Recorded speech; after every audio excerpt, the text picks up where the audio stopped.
ভারতীয় সরকারি চাকরিজীবীদের পরিবারের সদস্যদের বাংলাদেশ থেকে তুলে নেয়া দলটির সিদ্ধান্ত ওভার রিয়্যাক্ট বলে মন্তব্য করেছেন পররাষ্ট্র উপদেষ্টা ডক্টর তৌহিদ হোসেন। বিবিসি হিন্দিকে দেয়া সাক্ষাৎকারে তিনি বলেন, ভারতের কোনো নাগরিকের নিরাপত্তা বিঘ্ন হওয়ার একটি প্রমাণও নেই। ভারতীয় সাংবাদিক তরুণ ঘোষ মনে করেন, দিল্লির এই সিদ্ধান্তের বার্তা বাংলাদেশের জন্য সুখকর নয়।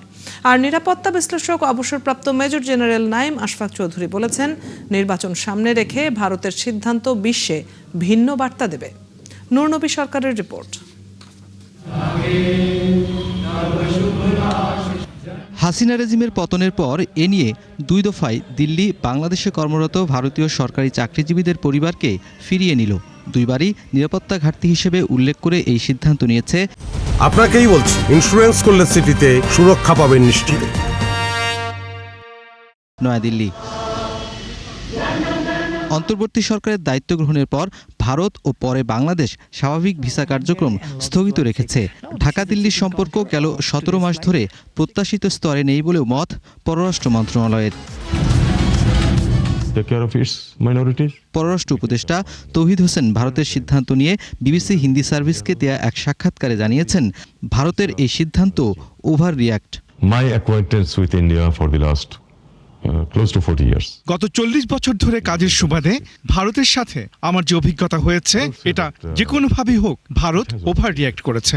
আমি ভারতকে বলবো, আপনারা সুচিন্তিত সিদ্ধান্ত নিন। তৌহিদ হোসেন বলেছেন, ভারতীয় কূটনীতিক ও নাগরিকদের নিরাপত্তা ঘাটতির কোনো নজির নেই। তারপরও এই সিদ্ধান্ত প্রত্যাশিত নয়। বাংলাদেশে অবস্থিত নাগরিকদের নিরাপত্তা বিঘ্নিত করার কোনো নজির নেই।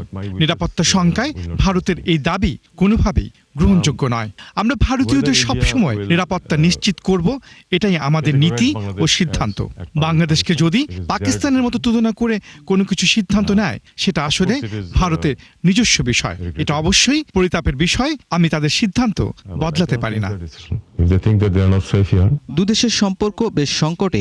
আবার 12 ফেব্রুয়ারি ভোটের আগে নিরাপত্তা ঘাটতির কথা বলল ভারত। বিষয়টি আগামীর জন্য খারাপ বলে মূল্যায়ন করছেন ভারতীয় বিশ্লেষক। এই 12 তারিখকে ঘিরে একটা বড় সংঘাত হবে।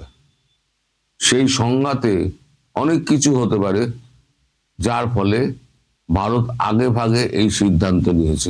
বাংলাদেশের নির্বাচনকে সামনে রেখে ভারতের এই সিদ্ধান্ত উদ্দেশ্যমূলক বলেই মত নিরাপত্তা বিশ্লেষকের।